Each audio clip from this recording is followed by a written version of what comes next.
안녕하십니까. CPBC 가톨릭 뉴스입니다. 한국천주교회는 해마다 대림 제2주일을 인권주일로 지내고 있는데요.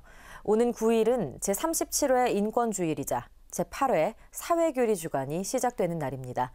주교회의 정의평화위원회 위원장 백이현 주교는 인권주일과 사회교리 주간을 맞아 행복하여라 평화를 이루는 사람들, 하느님의 자녀라 불릴 것이다를 주제로 한 담화를 발표했습니다. 첫 소식 서종민 기자가 전해드립니다. 백이현 주교는 인권주일의 의미를 설명하며 담화를 시작했습니다.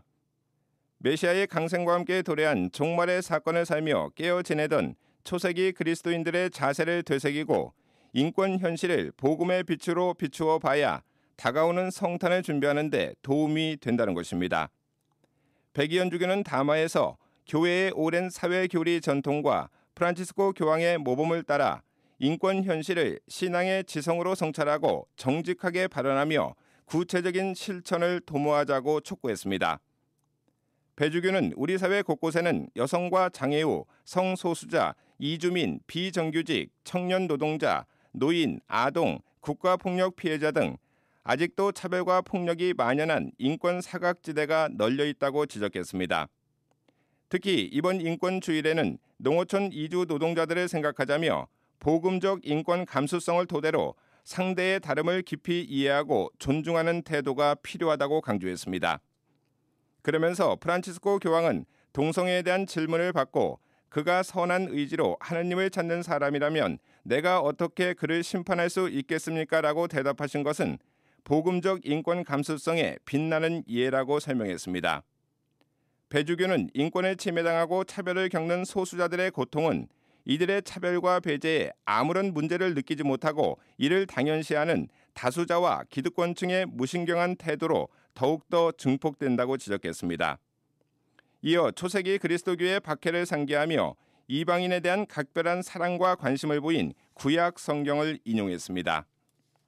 배 주교는 그러면서 교회가 자기의 출발점을 잊지 않고 가난한 사람을 돕고 가난한 교회로 자리 잡을 때 하느님의 말씀과 세상의 고통을 동시에 알아듣고 이해하는 복음적 명호가 열린다고 말했습니다.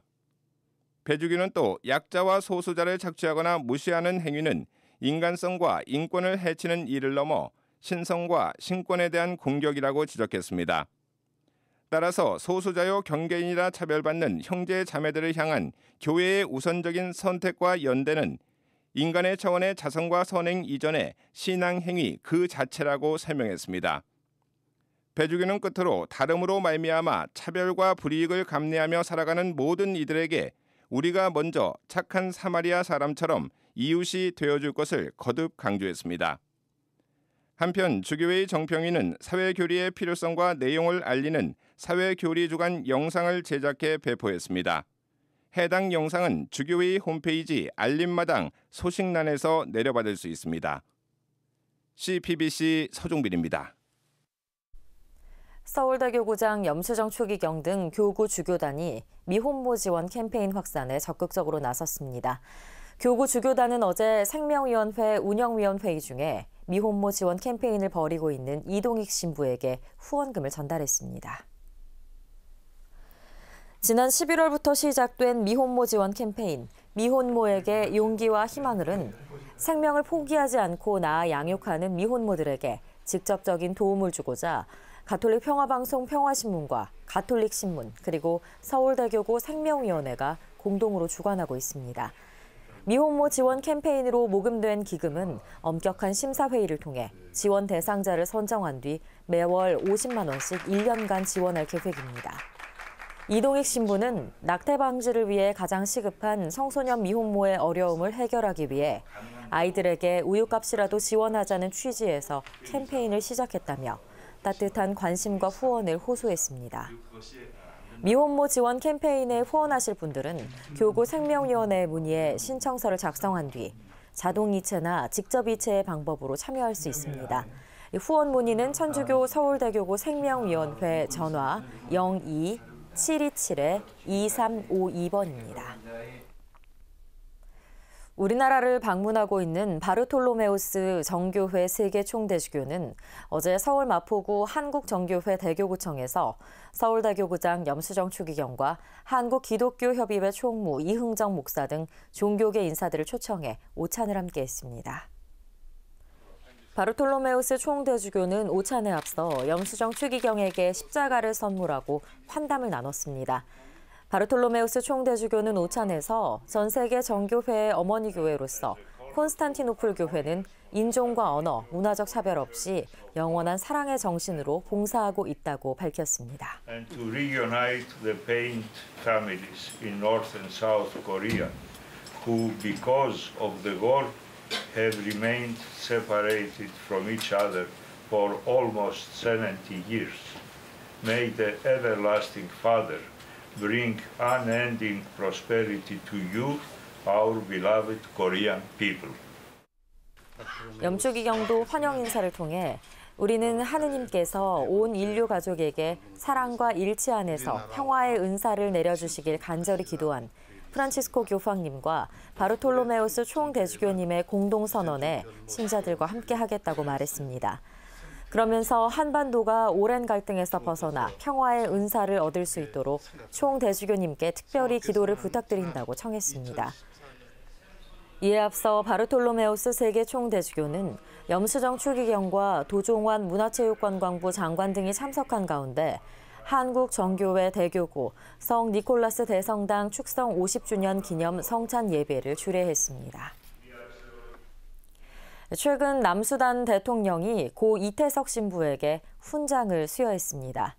이를 계기로 오늘 이태석 신부를 다시 기억하고자 합니다. 남수단 초등학생과 고등학생들은 내년 새학기부터 교과서를 통해 이태석 신부의 삶을 공부하기로 했다는데요. 이태석 신부에 대한 첫 소식 김유리 기자가 보도합니다. 남수단은 아프리카에서도 가장 가난한 나라입니다. 수단에서 분리 독립한 지 이제 7년. 30년 넘는 내전과 100년 이상의 전쟁으로 국민들의 삶은 가난과 분노, 그리고 질병으로 얼룩져 있습니다. 이곳에 사랑의 씨앗을 뿌린 사람, 이태석 신부가 남수단의 교과서로 다시 태어났습니다. 남수단 대통령은 교과서 발간에 맞춰 이태석 신부에게 대통령 훈장을 수여했습니다. 살바키르 대통령은 이 신부가 남수단에 큰 사랑을 남겼다면서 늦었지만 이 신부의 가족들에게 감사와 위로의 말을 전한다고 밝혔습니다. 신생국가인 남수단의 훈장 제도가 정리되지 않아 이 신부의 공로를 기리는 일이 늦어진 점에 대해서는 아쉬움도 표현했습니다. 이 신부는 남수단 교과서에 실린 최초의 외국인입니다. 또 처음으로 훈장을 받은 외국인이기도 합니다. 남수단에서는 이 신부의 삶이 교과서에 실리면서 학생들에게 좋은 모범이 될 것으로 예상하고 있습니다. 자기 목숨을 희생하면서까지 이 남수단을 사랑하고 남수단 사람들의 목숨을 구한 이태석 신부님을 전 국민이 알 수 있도록 해주는 게 교육적인 차원에서도 우리나라에도 굉장히 도움이 될 거다. 그냥 정부에서도 이제 국민들 교육에는 이태석 신부 스토리만큼 좋은 롤 모델이 없다. 이렇게 생각하고 남수단에서는 존경하는 인물을 꼽으라면 전쟁을 승리로 이끈 장군을 떠올릴 만큼 내전이 많습니다. 자신을 희생하며 사랑을 베푼 사례를 찾기 어려운 겁니다. 교과서 제작을 지원한 유네스코에서도 이 신부의 삶이 믿기지 않을 만큼 놀랍다면서 당초 반 페이지로 계획했던 분량을 초등학교 사회교과서 3페이지, 또 고등학교 시민생활교과서 2페이지로 각각 늘렸습니다. 학생들은 내년 새학기부터 이 교과서로 공부하게 됩니다. 이 신부에게 수여된 훈장은 우리 측 외교부와 교육부를 통해 들어올 예정입니다. 남수단 대통령은 특히 문재인 대통령이 직접 이 신부 가족에게 훈장을 전달해 줄 것을 요청했습니다. 남수단에서는 성탄 전에 훈장과 교과서를 전달하고 싶다는 입장입니다. 교과서로 다시 태어난 이태석 신부를 만날 날이 기다려집니다. CPBC 김유리입니다.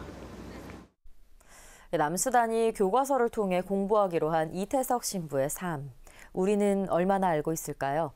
예수님의 모습으로 살면서 가난과 내전으로 고통받는 남수단에 사랑을 심은 이태석 신부의 삶과 그 안에 담긴 의미에 대해 이힘 기자가 보도합니다. 이태석 신부는 1962년 부산에서 태어났습니다. 10남매 가운데 9번째인 이 신부는 어린 시절부터 불쌍한 이들, 가난한 이들을 대하는 모습이 남달랐습니다. 어느 날 동네 거린의 구멍난 바지를 보고 어머니의 반지꼬리를 들고 와 직접 꿰매준 일화는 유명합니다. 이 신부는 학창시절부터 공부를 잘했습니다. 글짓기와 음악에도 소질이 있어 우등상과 백일장, 수학 경진대회, 음악 콩쿠르에서도 상을 받았습니다. 이태석 신부가 하느님의 부르심, 즉 성소를 발견하게 된 건 중학교 1학년 때입니다. 성당에서 본 영화 몰로카이의 성인 덕분입니다. 몰로카이의 성인은 19세기 말 몰로카이 섬에서 한센병 환자들을 위해 일생을 바친 성 다미안 신부의 생애를 그린 영화입니다. 이 신부는 영화를 본 뒤 어렵고 가난한 이들, 아픈 이들을 사랑하시는 예수님을 동경하게 됐습니다. 1981년 고등학교를 졸업한 이 신부는 홀로 10남매를 키우며 고생을 한 어머니를 위해 의대에 진학합니다. 하지만 마음속에는 세상의 어떤 것으로도 채워지지 않은 갈망이 있었습니다. 결국 군의관 제대를 앞둔 마지막 휴가 때 사제가 된 형 이태영 신부를 찾아갑니다. 그리고 살레시오회에 입회해 37살에 늦깎이 사제가 됩니다. 이태석 신부가 수단에 갈 결심을 한 것은 1999년입니다. 여름방학 때 케냐와 수단을 다녀온 이 신부는 현지 주민들의 삶의 모습을 보고 큰 충격을 받습니다. 먹지 못해 뼈가 앙상했고 오랜 내전으로 장애인과 헐벗은 이들이 대부분이었기 때문입니다. 이 신부에게 현지인의 모습은 너희가 내 형제들인 이 가장 작은 이들 가운데 한 사람에게 해준 것이 바로 나에게 해준 것이다는 예수님 음성으로 다가왔습니다. 마테오복음 25장 40절의 내용입니다. 가족들의 만류에도 수단으로 간 이 신부는 열악한 환경의 톤즈마을 진료소에서 죽어가는 이들에게 인수를 베풉니다. 먼지 쌓인 창고 같던 진료소가 이 신부 덕분에 병원으로 건립됐습니다. 아이들을 위해 학교를 지어 교육에 나선 곳도, 직접 음악을 가르치고 35인조 브라스 밴드를 만든 것도 이 신부였습니다. 2009년 휴가차 귀국했다가 대장암 말기 판정을 받은 이 신부는 이듬해인 2010년 1월 14일 하느님 품에 안깁니다. 이 신부가 전한 사랑은 함께 지냈던 아이들과 젊은이에게도 이어졌습니다. 남수단은 아직도 의료 환경이 많이 취약해서 이제 말라리아라든지 또는 사소한 질병에도 이제 많은 사람들이 아직도 죽고 있습니다. 그리고 의사들이 부족한 것도 사실입니다. 그래서 제가 이제 신부님처럼 이렇게 좀 좋은 의사가 돼서 이제 신부님 가르침대로 남수단에 들어가서 우리 이제 동족들을 위해서 꼭 어떤 의사가 되고 또는 동족 후배들 이 신부는 전 생애를 통해 가난한 이, 소외된 이웃들에게 사랑의 온기를 전했습니다.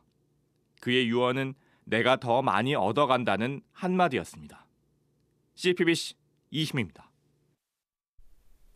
이상으로 가톨릭 뉴스를 마칩니다. 시청해주신 여러분 고맙습니다.